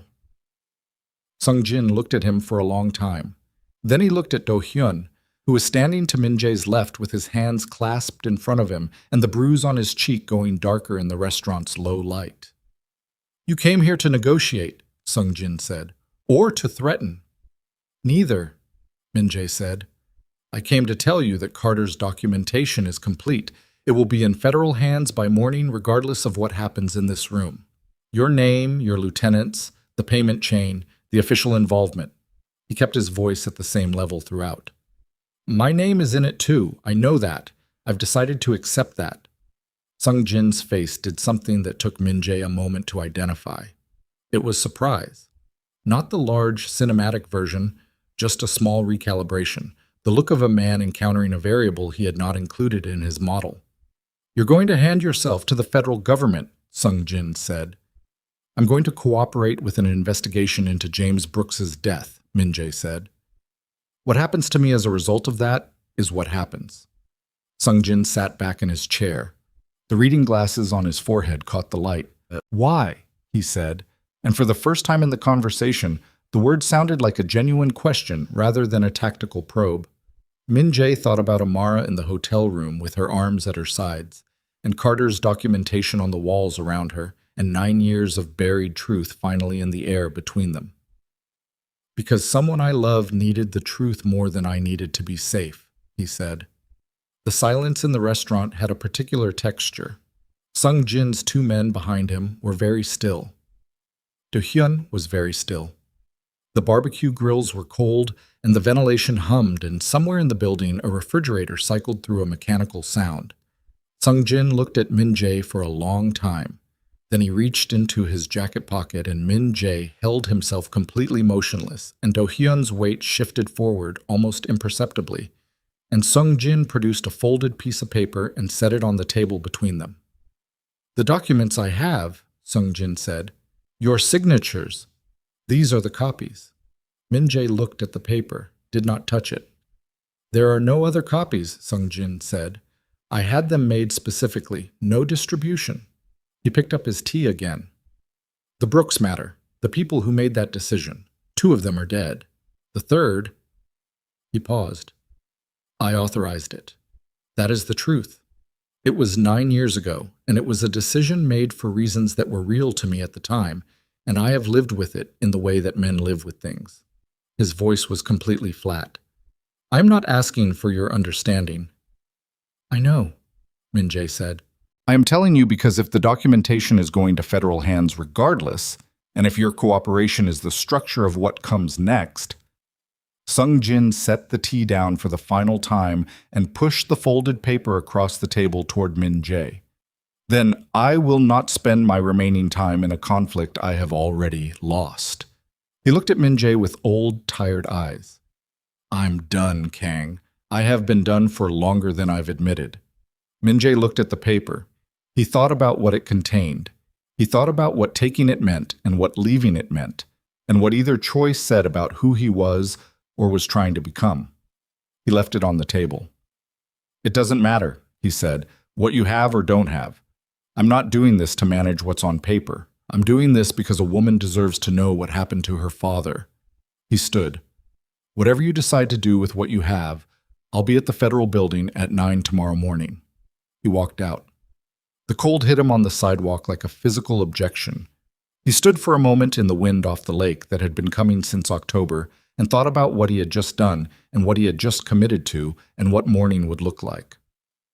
Do Hyun came out behind him and stood beside him and said nothing for a moment. Then, "You left the paper." "I know. If he uses it, then he uses it." Min Jae turned up the collar of his jacket. "It doesn't change anything." Do Hyun was quiet. Then, with the particular tone of a man who has been waiting 12 years to say a specific thing, "For the record, I never thought you were weak because of her." Min Jae looked at him. "The syndicate's leadership thought that. Sung Jin thought that. I never did." Do Hyun held his gaze. "I thought you were afraid, which is different." "What's the difference?" "Weakness is permanent." Do Hyun looked out at the street. "Fear you can walk through." Min Jae thought about that. Then he pulled out his phone and called Amara. She answered on the second ring. "Are you alive?" she said. "Yes," a breath on the other end. "Carter?" "Safe. I'll explain everything when I get back." He paused. "I need you to do something for me. Not because I'm asking you to, because you'll want to when I tell you why." A silence. Then, "Tell me." "I'm going to the federal building at 9 tomorrow morning. I'm going to cooperate with the investigation into your father's death. I'm going to give them everything I have." He held the phone and stood on the sidewalk in the October cold and said the thing he had never said in 6 years of marriage. "I need you to decide whether you want to be there. Not because I need you there. Because it's your father and it should be your choice. The silence on the other end lasted long enough that he began to feel the specific vulnerability of a man who has handed someone the only weapon that can actually reach him. "I'll be there," Amara said. He put the phone in his pocket and nodded at Do-hyun, and they moved toward the car. He did not see the second vehicle until it pulled across the intersection ahead of them. A dark SUV, no plates, angled hard to block the street. Min-jae stopped. Behind them, footsteps. He turned enough to register two men coming from the alley mouth, not Sung-jin's. The movement pattern was wrong, too young, too aggressive, none of the older syndicate's economy of motion. "Splinter Group," Do-hyun said beside him, very quietly. "Sung-jin's counsel, the ones who don't agree with him." The men from the alley were close enough now that Min-jae could see their faces. Late 20s, early 30s, the specific expression of men who have decided something and worked themselves up to the execution of it. The SUV's doors opened, 4 more, 6 total. One of them, the one from the alley's mouth, who appeared to be the one the others were positioning around, had a phone in his hand. Recording. "They don't want to kill you here," Do-hyun said. Still quiet, still completely even. "They want footage, something they can use. Discredit the cooperation before it happens." Min-jae looked at the man with the phone. He looked at the street, the layout, the angles, the distance to the restaurant door behind them, and the distance to the intersection ahead. He thought about 9 tomorrow morning and Amara saying, "I'll be there." "Do-hyun," he said. "Yes." "Don't kill anyone." A pause. "That's a significant constraint given the current geometry." "I know, manage it." Do-hyun made a sound that was possibly the closest he had ever come to a laugh. What happened in the next 4 minutes was the kind of thing that is difficult to describe accurately because it occurred at a speed and with a physicality that resisted the vocabulary of sequential events. Do-hyun moved first toward the man with the phone, because the phone was the actual threat, not the bodies, the documentation. He covered the ground between them with a speed that seemed disproportionate to his build and got his hand on the device and the man's wrist simultaneously, and the man made a decision to resist, which was a poor decision that became apparent to him almost instantly. Min-jae took the two from the alley. The first connected with his shoulder rather than his jaw, because Min-jae turned into the swing rather than away from it. An old habit, accepting the lesser impact to close distance. And then they were close enough that the man's size became irrelevant, and Min-jae used the wall of the building to his left as a third point of leverage, and the man went down hard on the sidewalk and did not come back up quickly.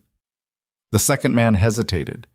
That hesitation lasted about a second and a half, which was long enough for Min-jae to be standing and facing him, and the man looked at Min-jae's face and made the same calculation the man at the hotel window had made earlier in the evening and arrived at the same conclusion. He ran. The 4 from the SUV were a more considered problem. Do-hyun had neutralized the phone and its owner and was now dealing with 2 of the remaining 4 in the intersection with the methodical efficiency of someone who has done this enough times that the emotional component has been fully separated from the mechanical one. The other 2 were moving toward Min-jae. Min-jae was breathing hard. He could feel the place on his shoulder where the first hit had connected. Not serious, but the kind of thing that would make itself known tomorrow with insistence. He rolled his neck once and faced the 2 remaining men and waited for them to make the first commitment, because that was always the way. Let the other person spend their intention first and work with the aftermath. The one on the left moved. Min-jae read the shoulder drop that preceded the move and was already turning when the man reached him, and the angle was bad for the man and good for Min-jae, and the man ended up against the hood of a parked car with considerably more force than he had intended. The one on the right pulled back rather than committing, which meant he was the smarter of the 2 and therefore the more dangerous. And Min-jae turned to him, and for a moment they simply looked at each other. "Walk away," Min-jae said. He was breathing hard enough that the words came out in the clipped, effortful cadence of controlled exertion. The man looked at the intersection where Do-hyun was standing over 2 others with the phone in his hand and the expression of someone who had completed a task list. He looked at his partner on the car hood. He looked at Min-jae. He walked away. Do-hyun came back to Min-jae's side. He was breathing, but only barely more than usual. The bruise on his cheek had been joined by a split at the corner of his lip. "The footage," Min-jae said. Do-hyun held up the phone, dropped it on the sidewalk, stepped on it with a precise, unhurried motion. "Done!" Min-jae put his hands on his knees for a moment and breathed. Then he straightened up.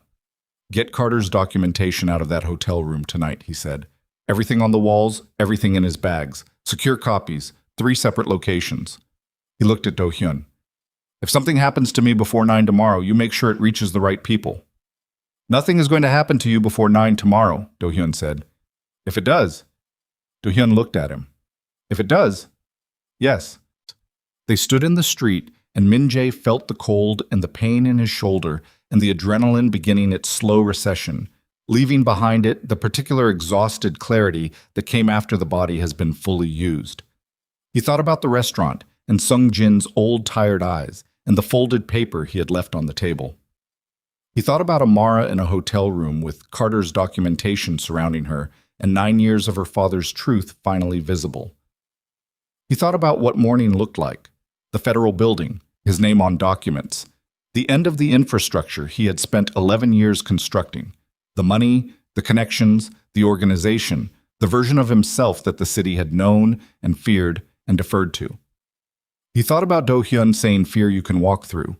He pulled out his phone and looked at the time, 11:47. He had been awake for 19 hours. He would not sleep tonight. His phone buzzed, a text from Amara. No words, just an address. Not the hotel, a different address, one he recognized as Carter's secondary location, a place the journalist had apparently established as a fallback, the kind of contingency a man built when he had been running long enough to think in terms of contingencies. Beneath the address, after a pause that he could see in the timestamp differential, "Come here when you're done." He read it twice. He noted that she had not said "come home." She had said "come here," which was specific and intentional and told him something about where they stood and what she was willing to offer, which was not the same as what had existed before and was also not nothing. He showed the address to Do-hyun. "Go," Do-hyun said. "I'll handle Carter's documentation." "And Choi." I'll call someone for Choi." A pause. "He'll be cold, but he'll live." Min-jae looked at Do-hyun. The split lip, the bruise, the torn jacket, 12 years of a man who had stood in every difficult room beside him without ever being asked to account for the cost of doing so. "After tomorrow," Min-jae said, "whatever happens, you're free of this." Do-hyun looked at him for a moment with an expression that was too complicated to name, and then said, "Don't be dramatic," and turned and walked back toward the restaurant to collect the men they had left on the ground and make the necessary arrangements with the efficiency he brought to everything. Min-jae walked to the car. Park Seung was exactly where he had left him, engine running, no visible reaction to the state of his employer or the state of the street. Min-jae got in the back seat and gave the address Amara had sent and leaned his head back against the seat and closed his eyes and listened to the city move past the windows. He thought about one thing, in the space between the violence of the last 20 minutes and whatever the next hour would bring, and it was not the federal building or the documentation or the organization or the money.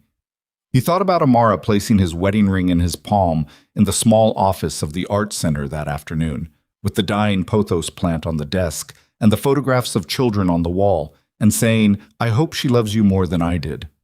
He thought about the fact that she had said "did," past tense, and that he had not understood at the time that past tense was not the same as finished. He had learned in 11 years of running an organization built on reading what people meant rather than what they said, that the most important information was almost always in the thing that was not stated directly. She had said "did," and she had given him the address, and she had said "come here." And somewhere in that sequence was a question he did not know yet how to answer except by showing up. The car turned north. The city moved past. Somewhere ahead of him, in a fallback location that a man had prepared because he had spent 6 years learning to survive, Amara Brooks was waiting with 9 years of truth spread out around her and a cut on her arm that needed cleaning and the whole weight of a night that had broken everything open into something that had not yet been named. Min-jae opened his eyes and watched the city go past and felt the pain in his shoulder, and thought about mourning and thought about what it meant to walk into a room and tell the truth, without knowing what the truth would cost, and thought about the ring still in his pocket, and thought about whether a man who had spent his entire adult life making decisions for other people was capable of learning, at 44, what it meant to simply ask. The car stopped. He got out.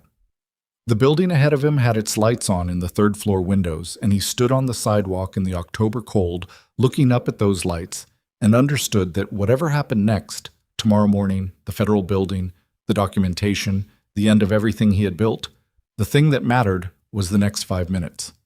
He walked to the door and pressed the buzzer, and waited, and the intercom crackled, and Amara's voice came through it, and she said only one word. "Come up." And behind that word, and behind the door, and behind everything that had broken, and everything that was still, and probably, intact, was the question that neither of them had answered yet, and both of them were still standing close enough to ask. The third floor was a single open room that Carter had rented month to month under the same false name as the hotel, and it had the particular quality of a space that had been lived in by someone who was not living but working. A cot in the corner with a sleeping bag that had been unrolled and re-rolled enough times to have lost its shape, a hot plate on the kitchen counter with a ring of old coffee burns around it, and walls that had been turned into the same kind of documentation project as the hotel room. But older, denser, 9 years of accumulated evidence arranged with the specific obsessive logic of a man who had made truth-telling the only purpose he had left. Amara was at the table in the center of the room when Min-jae came in. She had cleaned the cut on her arm. A strip of medical tape held the edges together, precise and economical. She had found a first aid kit somewhere and used it without drama. Carter was across from her, and between them on the table were photographs and printed documents and 2 audio recording devices, the small kind journalists carry, and a yellow legal pad covered in Amara's handwriting. She had been working. Min-jae stood in the doorway and looked at the two of them. This woman and this man who had never properly met until tonight and were now sitting together at a table with her father's death between them like a third presence, and felt something that he did not have an immediate name for. It was not quite relief. It was the feeling of watching someone you love do the thing they were built to do and understanding, for the first time without qualification, that you had spent years trying to protect them from the very context that made them most fully themselves. Amara looked up. She looked at his shoulder. He had not told her about the street outside the restaurant, but his jacket was torn at the seam, and the way he was carrying his left side said enough. "Sit down," she said. He sat. Carter poured coffee from a thermos that had appeared from somewhere and set a cup in front of Min-jae without being asked, and then sat back down across from Amara and looked at the legal pad. The three of them were quiet for a moment, with the particular quiet of people who have been through enough in a single night that silence no longer requires filling. "I want to understand the full sequence," Amara said. She was looking at the documents on the table, not at Min-jae. "Before tomorrow morning, I want to understand exactly what happened to my father and exactly what you knew and when, and I want to hear it without you deciding what parts to give me." Min-jae looked at her profile. The lamp on the table lit the left side of her face and left the right in shadow, and she looked, in that light, like someone who had been through a door and was not going to come back through it, which was accurate. "All right," he said. He talked for 40 minutes. He had never talked for 40 uninterrupted minutes about any of this. Not to Do-hyun, not to anyone.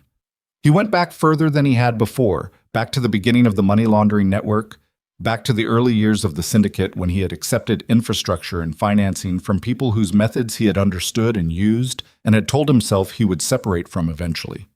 He talked about the city officials and the network and the audit that James Brooks had been conducting on behalf of a federal contractor who had no idea what the books he was handing over contained. He talked about the decision that had been made. He talked about learning it afterward. He talked about meeting Amara at the gallery and loving her immediately and completely, and then discovering, 3 months into their marriage, the connection between her father's death and the network he had built on. He talked about what he had told himself, the reasoning, the logic. He did not clean it up or present it favorably because she would hear the cleaning and it would cost more than the truth. He said it as it was, a man who had been afraid of losing something and had made a series of decisions dressed up as protection that were, at their root, self-preservation. Amara listened. She did not interrupt. She looked at her hands on the table for some of it and at the wall behind him for other parts. And once, when he described sitting beside her at her father's memorial service last spring, knowing what he knew, she closed her eyes for a moment and then opened them and kept listening. Carter was very still throughout. He had heard most of this in pieces over 9 years, but not assembled in sequence from the source, and Min Jae watched him absorb it with the expression of a journalist encountering the primary document he had spent a decade working toward. When Min Jae finished, the room was quiet for a long time. Amara picked up the pen and wrote something on the legal pad. Then she set the pen down. "The men who made the decision," she said. "2 are dead." "Yes." "Park Sung-jin is the 3rd. "Yes." "And tonight you told him the documentation is going to federal hands regardless." "Yes." She nodded slowly. "What did he say?" Min Jae thought about the restaurant, the cardigan, the old tired eyes, the folded paper pushed across the table that he had left where it was. "He said he was done. I believe him."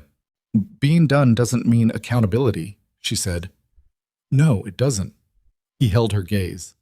"That's what tomorrow is for." She looked at him for a moment, then she turned to Carter.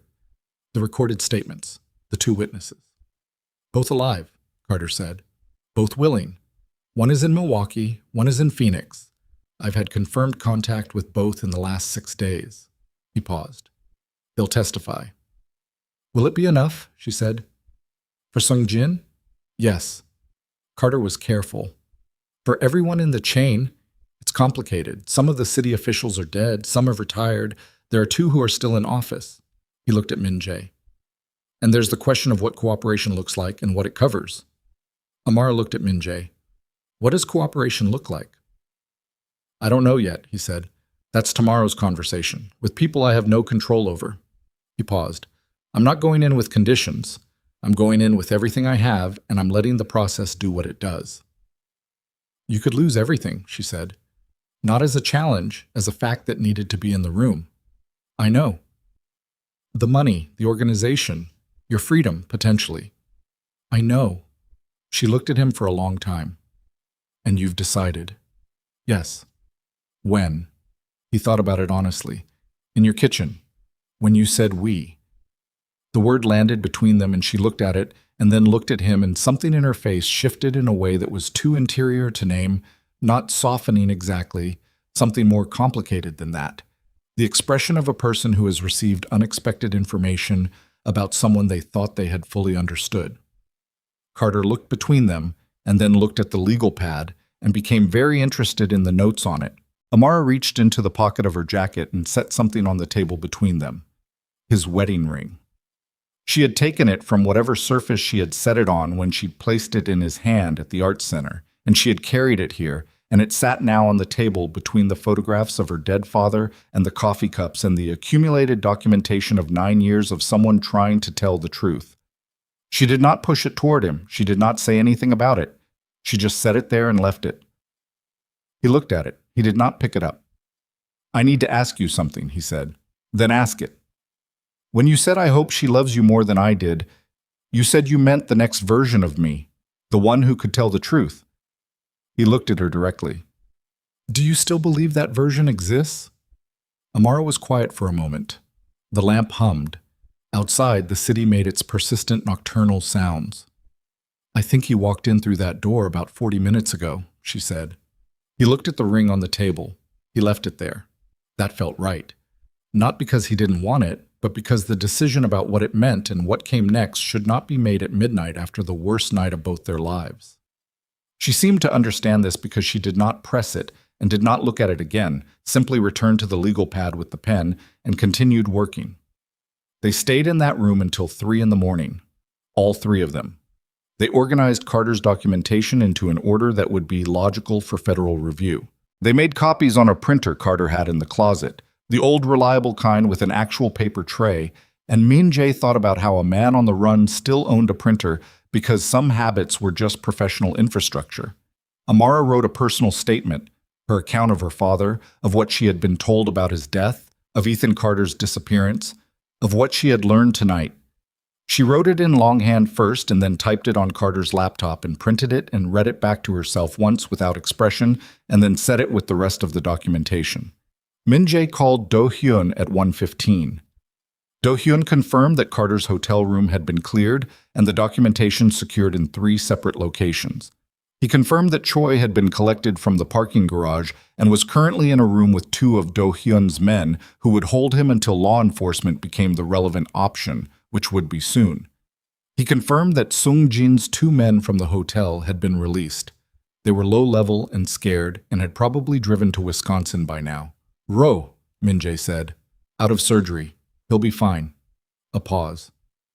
"He's already complaining about the food." Min-jae felt something release in his chest that he had been holding since Choi's first call. "Tell him I'll come when I can." "He knows." Another pause. "Boss, for tomorrow, I'll be there." "You don't need to be." "I know I don't need to be." Do-hyun's voice had the particular flatness that meant the conversation was over on that point. 9 o'clock. "I'll be there." Min-jae hung up and looked at the room. Amara at the table, Carter standing at the wall rearranging the final sequence of documents, the cot in the corner with its shapeless sleeping bag, the cold coffee in his cup. "You should sleep," he said to Carter. Carter looked at him with the expression of a man who had not slept properly in 9 years. "Yeah," he said. "Probably." He looked at Amara. She looked back. "I'll take you home," he said. She considered this. "All right." They left Carter in the 3rd-floor room with his documentation and his printer and his cot and the 9 years of his life arranged on the walls around him, and Min-jae called Park Seung, and they rode in the back of the car in silence. Not the tense silence of earlier in the night, but the different, heavier silence of 2 people who have said the necessary things and are now sitting with the aftermath. Amara looked out the window. Min-jae looked at his hands. At the house on Wexford, she got out first and went to the door and he followed. She unlocked it and turned off the alarm and went to the kitchen and filled a glass of water and drank half of it standing at the counter. He stood in the kitchen doorway, the same doorway he had stood in hours ago, when the lights were all on and the article was on the laptop and everything was still moments from breaking open. The laptop was still on the counter. She closed it. "The shoulder," she said. "It's fine." She went to the cabinet where she kept the first aid kit. He had never known she kept a first aid kit in the kitchen cabinet, and set it on the counter and looked at him. He took off his jacket and his shirt, and she examined the shoulder with her hands, pressing at the joint in a way that was clinical and precise, and told him she had done this before. The bruise was spreading, deep purple at the center, the kind that came from something structural absorbing impact. Not broken, close. "Ice," she said. He sat on the kitchen stool while she wrapped ice from the freezer in a dish towel and held it against his shoulder without being asked to, and stood beside him in the kitchen that was her kitchen, that she had chosen and maintained and filled with the small evidence of a life she had built with her own hands and her own choices. And the ice was cold through the towel, and her hand was steady, and the clock on the stove read 3:47. "What happens if they don't offer cooperation?" she said. "If they take what you give them and still prosecute everything?" "Then they prosecute everything," he said. "You'd go to prison." "Possibly. Probably." He looked at the counter. "I've been thinking about that." And it would be what I deserved." He paused. "It doesn't change what the right thing is." She was quiet for a moment. Her hand didn't move. The ice worked at the bruise. "My father," she said. "Would he have wanted this? To know that his death caused—" She stopped. "He was not a man who wanted consequences that hurt people who didn't deserve them." "I know," Min-jae said. "I've read everything about him, everything I could find." He looked at her. He was a person who believed that truth had inherent value regardless of what it cost. He went looking for it when he didn't have to. When the safer choice was to look the other way, he held her gaze. "You are exactly like him." Amara looked at him for a long moment. The ice dripped through the towel onto the counter. "You should have told me that years ago," she said. "I know." She set the towel down and turned away and looked at the window over the sink and the dark backyard beyond it. He watched her stand there and thought about all the mornings she had stood at that window tending the black-eyed Susans and the tomato plants and the stone path she had built one stone at a time, and he thought about how much of her life had been conducted in his presence and without his participation, and how the difference between those two things was the difference between a marriage and an arrangement. "I can't promise you anything about how I feel," she said to the window. "Not tonight. It's too much, and I'm too tired, and I've learned too many things in the last 12 hours to know what any of it means for—" She gestured vaguely, which meant them, the marriage, the ring on the table in Carter's room, all of it. "I just can't tonight." "I know," he said. "I'm not asking for anything tonight." She turned around. "What are you asking for?" He thought about it honestly. "Permission to try to become someone you don't have to manage your safety around, that's all." He looked at her. Not a reconciliation, not a promise, just permission to try. She looked at him for a long time. The kitchen clock ticked. The ice had gone watery in the towel on the counter. "Go sleep," she said finally. The guest room. He stood. He picked up his shirt and his jacket. He paused in the doorway. "Amara." She looked at him. "Your father was trying to do the right thing when he died," he said. "He knew the risk and he didn't stop. I want you to know that. Not as something that makes it better, just as the truth about who he was." She looked at him for a moment and then looked away, and he saw, in the slight movement of her jaw and the way she pressed her lips together, the grief of 9 years finally landing in the right place, not as the shapeless sorrow of an unexplained loss, but as the specific, honoring grief of a daughter who now knew her father had died being exactly who he was. He went to the guest room. He lay on the bed without sleeping for 2 hours, looking at the ceiling, thinking about nothing consequential, which was unusual. Normally, his mind ran operational channels when it was idle. Tonight it was quiet in a way that felt less like peace and more like the specific emptiness that follows a long, sustained tension finally releasing. At 6, he got up and made coffee in the kitchen. Amara came down at 6:30 in the clothes she'd slept in, which meant she had slept, at least for a few hours, which was something. She poured a cup without speaking and stood at the counter and drank it, and he sat at the table and drank his. And they were in the kitchen together in the early morning light, and it was not comfortable exactly, but it was not hostile, which given the previous 12 hours was its own kind of progress. At 7:30 she said, "I'm coming with you." "I know," he said. "Not as your wife, as James Brooks's daughter." "I understand the difference." She looked at him across the kitchen. "Do you?" "Yes," he said. "For the first time, I think I actually do." They arrived at the Federal Building on South Dearborn at 8:55. Do-hyun was already there, standing on the sidewalk in a clean jacket, with the bruise on his cheek going yellow at the edges, which meant it had been worse the night before than it looked now. He looked at Amara when they got out of the car with an expression that was the closest thing to an apology Min-jae had ever seen from him. Amara looked at him. "You were trying to protect him," she said. "I was trying to give him something complete," Do-hyun said. "Same thing," she said. "In your world." Do-hyun looked at Min-jae. Min-jae said nothing because there was nothing to add. Carter was inside already. Min-jae had called him at 7, and he had arrived before any of them, because a man who has been building toward a single moment for 9 years does not require prompting for the last 100 yards. He was sitting in the lobby with a briefcase that contained copies of everything and the expression of someone who has been running so long that stopping feels structurally wrong. And he stood when he saw Amara come through the door, and she walked to him and said, without preamble, "Thank you for not stopping." Carter looked at her. He nodded once, and whatever the previous 9 years had cost him in the specific currency of that particular sacrifice, something in the nod suggested that it was, on some level, settled. The meeting with the federal task force lasted 4 hours. Min-jae sat across a table from 2 prosecutors and a federal agent and answered every question without qualification.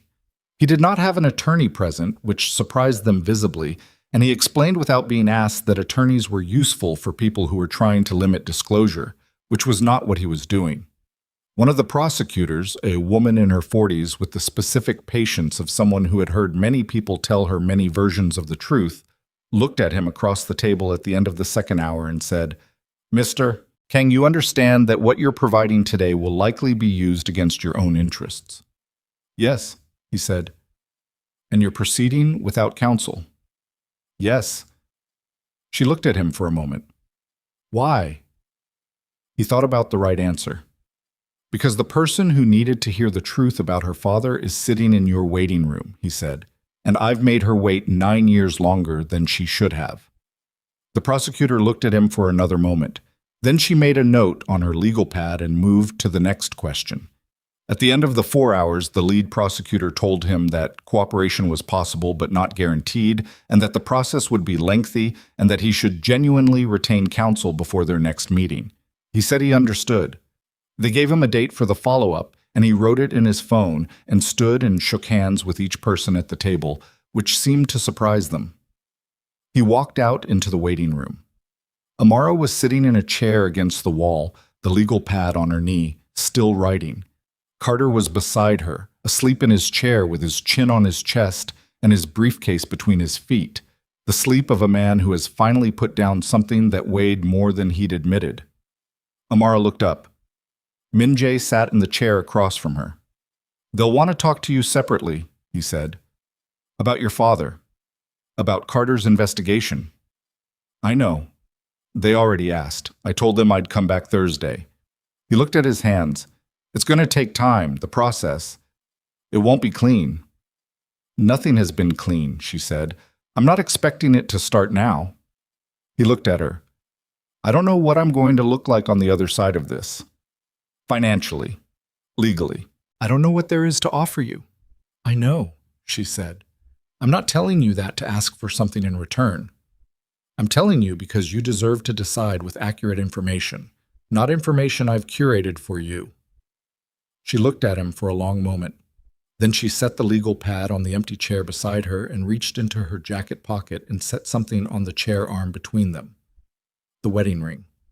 She had brought it from Carter's table. She did not put it on. She did not give it to him.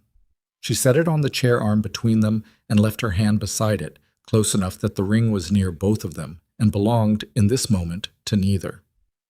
My art center has a development meeting next Thursday, she said. We're applying for a state grant. The application requires a community impact statement. She looked at him. I could use someone who is good at understanding how systems work and what funders actually want to hear. Someone who can sit across a table from people who have power and not lose the thread. He looked at the ring on the chair arm. He looked at her hand beside it. I can do that, he said. It doesn't pay, she said. I know. It's not a reconciliation. I know. It's Thursday morning, 9 o'clock. She held his gaze. Don't be late. I won't, he said. They sat for a moment in the federal building waiting room with Carter asleep beside them, and the ring on the chair arm between them, and the morning light coming through the glass doors at the far end of the lobby, the particular light of a November morning that was cold and clear and made no promises about warmth but was, at minimum, honest about what it was. Min-jae did not pick up the ring. He understood, with the particular intelligence of a man who had spent his entire adult life knowing when to move and when to hold still, that the ring would be picked up when it was time and not before, and that the person who picked it up and the circumstances under which she chose to do so were not his to arrange. He had spent 6 years arranging things. He was done with that. Outside, Chicago moved through its morning, the traffic, the pedestrians, the cold air off the lake that came through the glass doors each time someone entered or left. Do-hyun was somewhere behind him, dealing with whatever needed dealing with, which was considerable and would be for some time. Choi would be handed to law enforcement by the end of the day. Ro was recovering in a room somewhere complaining about hospital food. The Kang Syndicate, as an operational entity, was in the process of ceasing to be, not in a single dramatic moment, but in the slow, practical, undramatic way that organizations ended when the man at their center chose a different direction. Carter woke up at some point and looked around the waiting room with the bleary recalibration of someone returning to a reality that had recently changed significantly. He looked at Amara. He looked at Min-jae. He looked at the ring on the chair arm. What happens now? He said. Amara looked at the wall across the room. Now the story gets told, she said. The right way. by the right people, to the right audience. Carter nodded slowly. He reached into his briefcase and produced a small digital recorder and set it on his knee and looked at Amara. "When you're ready," he said. "I'm ready now," she said. She began to talk about her father, not about his death, about his life. The history teacher in Cincinnati who had believed that facts were the foundation of everything and had taught that belief to his students and had eventually been unable to make an exception for himself when the facts he encountered were inconvenient and dangerous. She talked about the way he read the newspaper every morning with a red pen, circling things, questioning sources. She talked about the memorial service and the flowers and the uncertainty that had lived in her since then like a stone she couldn't remove. Min-jae listened. He did not add anything. This was not his story to shape or manage or protect. He listened, and the morning moved forward, and the ring sat on the chair arm between them, and outside the city went on being what it had always been. Indifferent and relentless and full of people carrying things they had not chosen and navigating towards something they could not yet see. Months later, on a Thursday morning in April, Min-jae sat in a folding chair in the community room of the Amara Brooks Cultural Arts Center on the north side of Chicago and listened to a state grant officer explain the review process for the Community Development Fund application. He had helped write 3 of the supporting documents. He was there as a volunteer. He had a legal agreement in place with the federal prosecutors, the terms of which had taken 4 months to negotiate and which required his continued cooperation and imposed significant financial restrictions, and which he had signed without hesitation. The Arts Center had 12 students enrolled in its spring session. 4 of them were from families that had once operated on the edges of the syndicate's territory. Min-jae knew this because he knew the neighborhood better than anyone, which was a specific kind of knowledge that, it turned out, had uses beyond what he had originally intended for it. After the grant meeting, he stacked the folding chairs with 2 of the center's student volunteers, teenage boys who communicated primarily in monosyllables and seemed to find his presence unremarkable, which was its own form of progress. He carried the chairs to the storage room off the main studio and stacked them against the wall. He came back out into the studio, and Amara was there, taking down last month's student work from the walls to make room for the new session's pieces. She was on a step stool, reaching for a piece near the ceiling, and he crossed the room and took the piece down for her without being asked. And she came off the step stool and took it from him and looked at it for a moment. "This one's going to make something," she said. He looked at the painting. He did not know enough about painting to agree or disagree. "Okay," he said. She looked at him. There was something in her face that had been there for about 2 months now. Not fully resolved, not simple, not the face of someone who had forgiven everything and moved past it, but the face of someone who was choosing, daily, consciously, to remain in proximity to a process that might eventually produce something worth having. He had learned to recognize the difference between that and the other thing. She went back to the wall. He helped her take down the rest of the student work and carry it to the storage room, and they worked in the particular domestic efficiency of 2 people who have learned each other's rhythms through long practice and choose to use that knowledge. At the end of it, she picked up her keys from the desk in the small office where the pothos plant was somehow, miraculously, still alive. She had repotted it twice, which seemed to have resolved whatever was killing it. She picked up her bag and turned off the office light. She looked at him from the doorway. "You left your coffee," she said. "I know. It's cold by now." "Probably." She looked at him for a moment. Then she said, "There's a place 2 blocks over that's better anyway." He looked at her. She looked back. "Come on," she said. He picked up his jacket from the chair and followed her out of the small office, through the studio, past the bare walls waiting for new work, and the smell of paint that lived in the air of the space she had built with her own money and her own hands, and the particular stubborn belief that beauty was not a luxury but a form of resistance, and out through the front door into the April morning. The city was alive around them. The particular alive of spring in Chicago, which was different from anywhere else. The kind of alive that felt earned after the specific brutality of a Lake Michigan winter. People moved on the sidewalk with the loosened, slightly disbelieving energy of a population that has survived something and is only now beginning to accept that it's over. Amara walked beside him, and he fell into step with her, and they moved down the sidewalk together toward the place 2 blocks over that she had declared better, and the morning light was the kind that made everything it touched look like something worth looking at. And he walked beside her without reaching for her hand because she had not offered it, and because he had spent long enough making decisions about her to have learned the basic discipline of waiting. 2 blocks down, she stopped in front of a small coffee place with fogged windows and a hand-lettered sign and turned to go in, and he reached past her and held the door. She looked at him. "Thank you," she said. It was not about the door. "You don't need to thank me," he said. "It's not enough to be worth thanking." She looked at him for a moment. "Let me decide that," she said. He held the door. She went in. He followed her into the warmth of it. The smell of coffee, the sound of the city muffled behind glass, the small ordinary life of a Thursday morning that was not dramatic and not cinematic, and was not anything that resembled the life he had built for himself over 11 years of carefully constructed power. It was, he thought, considerably better.